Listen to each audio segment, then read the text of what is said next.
Réinterpréter un véhicule historique de Renault, ça demande aussi un peu d'humilité. Cette R5, elle était absolument géniale. Je m'appelle Nicolas Jardin, j'ai 48 ans, je suis designer externe automobile.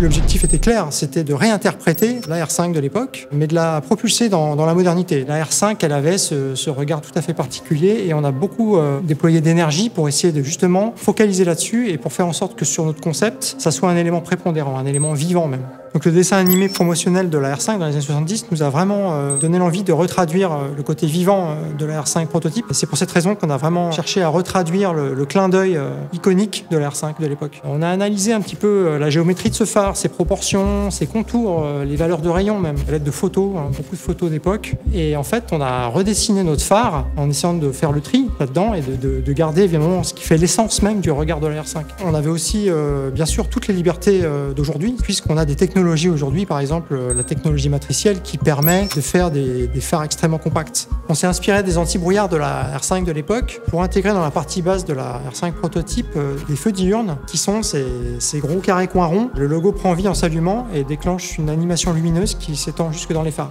Et l'idée, c'était vraiment de la magnifier, mais de la moderniser. Et ça, je pense qu'on a réussi à le faire justement grâce à l'échange et au partage.